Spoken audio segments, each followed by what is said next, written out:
पूरा समय मैं दूंगा आदमपुर के मेरे परिवार को और ऐसे काम करूँगा, इतने काम करूँगा कि 2024 में आगे से कुछ चुनाव लड़ने की हिम्मत ना कर सकूं। मैं बड़ी बड़ी बातें थोपने में विश्वास नहीं रखता, मेरा काम होता है और 2 साल के समय में आप देखना बड़े स्तर पर मैं काम करता हूँ। जो शिक्षा मैंने प्राप्त की, आपको मैंने बताया पहले भी,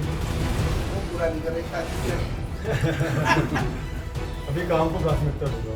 2-3 बातें ऐसी हैं, जैसे मैंने कहा कि जो 20,000 के 5 गांव हैं उनको मालिकाना दिलाने की बात है, उसको मैं प्राथमिकता दूंगा। एक अच्छे स्तर का अस्पताल मैं खोलना चाहता हूँ आदमपुर हल्के में, उसको भी प्राथमिकता दूंगा।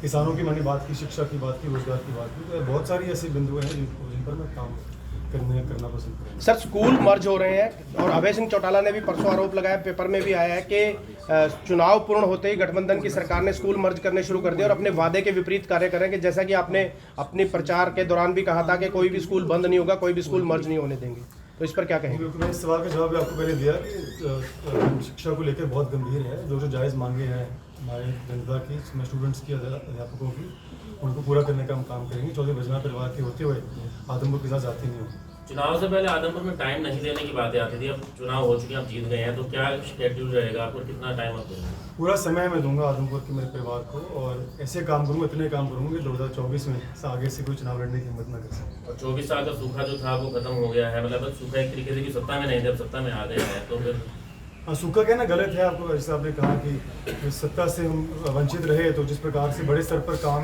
हम करना चाहते थे, पिताजी करना चाहते नहीं कर पाए, लेकिन अब जैसे मैंने कहा मनोहर जी का हृदय बहुत बड़ा है, तो उनकी रहनुमाई में जो विकास कार्य अधूरे रह गए थे, जो सपने चौधरी भजनलाल जी के, चौधरी कुलदीप जी के अधूरे रह गए थे, उनको पूरा करने का मैं काम करूँगा। लीग से हटके क्या काम करेंगे? आप युवा हैं, समथिंग न्यू पीपल समय बताएगा। कुछ समय मैंने कहा कि मैं बड़ी बड़ी बातें ठोकने में विश्वास नहीं रखता, मेरा काम होता है और 2 साल के समय में आप देखना बड़े स्तर पर मैं काम करके दिखाऊंगा। जो शिक्षा मैंने प्राप्त की, आपको मैंने बताया पहले भी, विदेश में रहकर, हिंदुस्तान में रहकर, तो सब उसका लाभ आने वाले समय में, चाहे CSR फंडिंग के थ्रू है, चाहे दीप प्लान की ग्रांट के थ्रू है, जो विभिन्न परियोजनाएं होती हैं उनको मैं अंजाम देने का काम करूँगा। लोग कहते हैं एक और काम अधूरा रहता है, वो पूरा नहीं कर रहे, शादी नहीं कर रहे।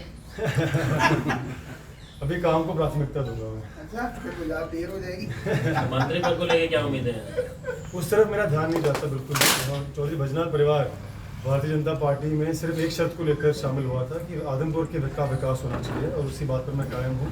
इसके अलावा भारतीय जनता पार्टी और उसका नेतृत्व अगर मुझे कोई जिम्मेदारी देता है तो मैं उसको पूरी ईमानदारी से। सर, उपचुनाव पूर्ण होते ही जयप्रकाश फिर दोबारा एक्टिव हो गए हैं और क्या आप पर उतना उनकी कार्यशैली को लेकर आप पर प्रेशर रहेगा कि काम ज़्यादा करें, परफॉर्मेंस ज़्यादा दें? नहीं, प्रेशर कोई नहीं है। मैं तो अच्छी बात है, मैं तो चाहता हूँ कि आदमपुर के काम हो और पिछले चुनाव के बाद 13 साल के बाद जयप्रकाश जी को आदमपुर की याद है। इस बार अगर वो हल्के में आ रहे हैं तो उनका स्वागत है। जैसे स्पोर्ट्स को लेके आप युवा हैं और आदमपुर के गांव के बात हुआ है, एक स्टेडियम बना हुआ है, वहाँ पे अभी भी 3-3 4 फुट पानी है, उसको लेके किस तरह का आपका होगा योगदान आगे? खेल से मैं बचपन से जुड़ा हुआ रहा हूँ। मेरा छोटा भाई प्रोफेशनली क्रिकेट खेलता है, मैं खुद स्टेट लेवल क्रिकेट खेल चुका हूँ। एथलेटिक्स में, स्विमिंग में मैंने स्टेट लेवल पर मैंने खेला हुआ है। तो खेल से जुड़ी जो समस्या है उनको मैं बहुत ही नज़दीकी से समझता हूँ और चुनाव के दौरान भी, उससे पहले भी जितने भी युवा साथी मेरे पास आए थे, मैं उनको आश्वासन दिया था कि जब भी आप राजनीतिक रूप से मजबूत करेंगे, मैं आपकी समस्याओं को समाधान को प्राथमिकता दूंगा। तो खेल को लेकर मैं बहुत गंभीर हूँ और इस पर मैं काम करूँगा। पिछले दिनों मुख्यमंत्री के साथ आपकी मुलाकात क्या जिम्मेदारी मिलेगी? आदमपुर आपने संभाल लिया, कुलदीप जी को क्या जिम्मेदारी रहेगी? घर तो बैठेंगे नहीं और बहुत ही वरिष्ठ नेता है, मैं समझता हूँ। पिताजी दो बार सांसद रह चुके हैं, 4 बार विधायक, और मैं समझता हूँ कि उनका प्रभाव सिर्फ हरियाणा में नहीं बल्कि राजस्थान, पंजाब तक भी है। और भाजपा की अगर मैं बात करूँ तो उनकी खास बात यह है कि वो मेरिट को प्राथमिकता देते हैं और तो अंग्रेजी में कहावत है कि आई फॉर टैलेंट होना, तो आई फॉर टैलेंट भाजपा में भरपूर है और मुझे विश्वास है कि आने वाले समय में उनकी सीनियरिटी के आधार पर, उनके काबिलियत के आधार पर उनको जिम्मेदारी चौधरी कुलदीप जी